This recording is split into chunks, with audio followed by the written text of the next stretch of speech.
सर्वप्रथम महादेव गुरुदेव के चरणों में प्रणाम। साहब हरिंद्रानंद दीदी नीनामानंद के चरणों में प्रणाम। यहाँ उपस्थित समस्त गुरु भाई एवं गुरु बहनों का प्रणाम। जिज्ञासा है भैया, शिव हमारे गुरु हैं, यह बात हमारा मन समझ ले, इसीलिए हम लोग यह प्रोग्राम और बार बार एक जगह एकत्रित होकर एक ही बात को दोहराते हैं। मन को समझाना है, इसके लिए साहब ने हमें 3 सूत्र दिया। अभी हमसे पहले जो गुरु बहन बोल के गए कि भाई लोग नहीं मानते हैं, क्योंकि कहीं कहीं कुछ लोग पैसा वगैरह या साड़ी वगैरह लेकर के सिर्फ चर्चा करते हैं। आप घर में जब चर्चा का आयोजन करते हैं अपने घर में, तो आप गौर किए होंगे कि जब गुरु जी का आप आवाहन करते हैं, वहाँ गुरु जी के साथ साथ आपके घर का जितना भी कुल देवता, आपका जो इष्ट देवता है, सब वहाँ पे आपको मौजूद होते हैं। और वहाँ पे अगर आप सबको बुला करके गलत काम कीजिएगा, तो एक चीज आप ध्यान रखना है कि हम महागुरु महादानी के शरण में है।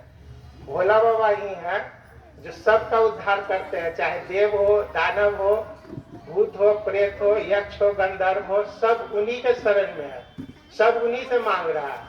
तो ये बात हमको हमेशा याद रखना है। मान लीजिए अगर कोई गलत भावना से किसी से कुछ भाग ले रहा है, तो महादेव देने वाला उसको महादेव है, उसका मान लीजिए वही इच्छा है कि मेरा पेट इसी तरह से भरे, और वो अपना डांस करके या नाच करके अपना परिवार चला रहा है या पैसा ठग करके चला रहा है, तो गुरु जी देख रहे हैं। इसमें आपको कोई परेशानी लेने का आवश्यकता नहीं है। आप सही है, आपका गुरु जी सही है, तो बीच में तीसरा कोई कुछ नहीं बिगाड़ पाएगा आपका।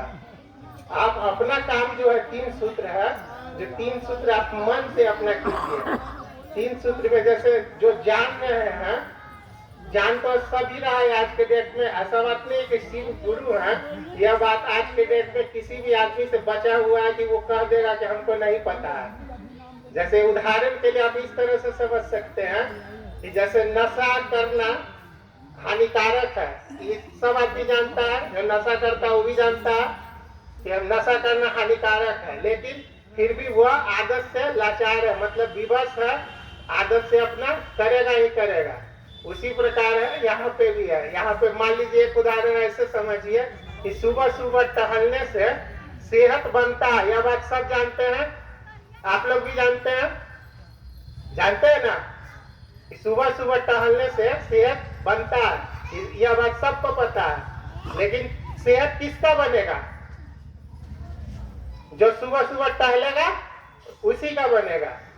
उसी प्रकार मान लीजिए अगर कोई खाली पैर टहलेगा उसका भी बनेगा, कोई जूता पहन के टहलेगा उसका भी बनेगा, लेकिन बनेगा उसी का जो सुबह सुबह टहलेगा।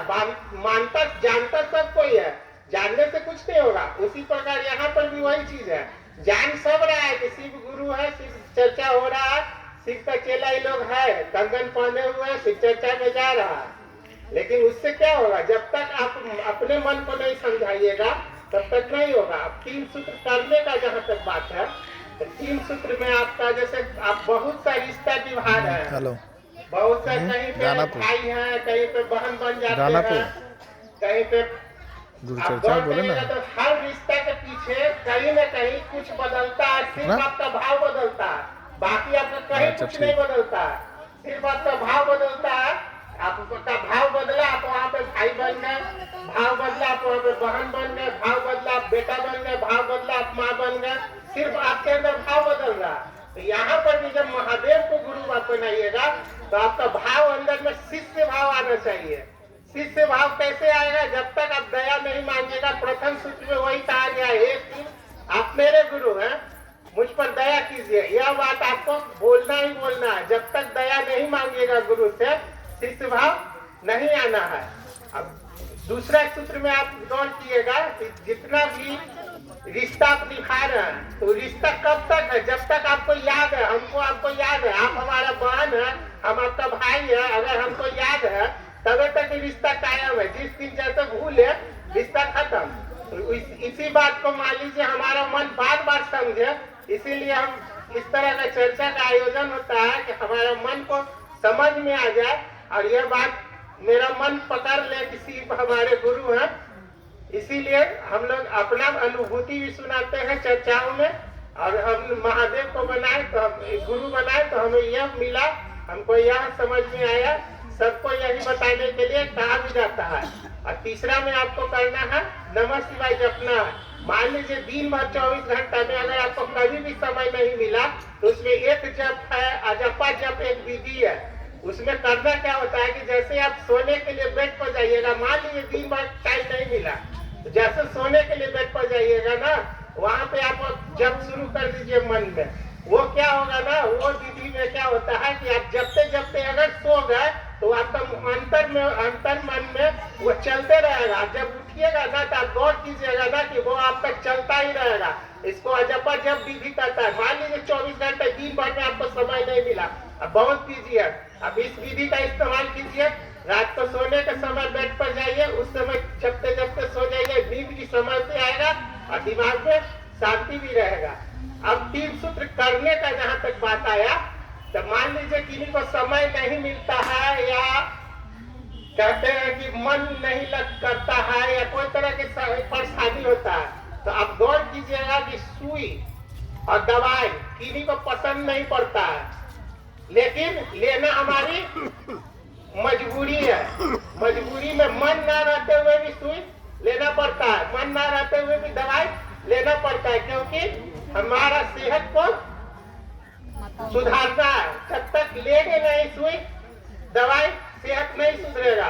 उसी प्रकार अगर मन ना भी लगता हो 3 सूत्र करने में, तो दवाई की तरह इस्तेमाल कीजिए, दवाई समझ के कीजिए, देखिए आपका क्या परिणाम आता है।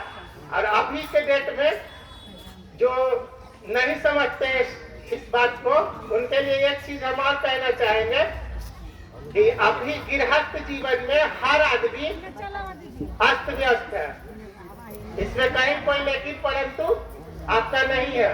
आप गृहस्थ जीवन में रहते हुए इतना सुंदर और इतना मतलब परिणाम दायी गुरु आपको नहीं मिलने वाला, कहीं पे नहीं मिलने वाला है। आप गृहस्थ जीवन में पूरी तरह हर आदमी ऐसे कर सकते हैं कि अस्त है, व्यस्त है, त्रस्त है, चारों खाने स्वस्थ है, क्योंकि हम गृहस्थ है। फिर से हम बोल देते हैं, अस्त है, व्यस्त है, त्रस्त है, चारों खाने स्वस्थ है, क्योंकि हम गृहस्थ है। और 3 सूत्र जब कीजिएगा तो उसमें एक लाइन आप जोड़ दीजिएगा कि महेश्वर जी को गुरु बना के हम मस्त है। इन्हीं के साथ आप सभी को मेरा प्रणाम।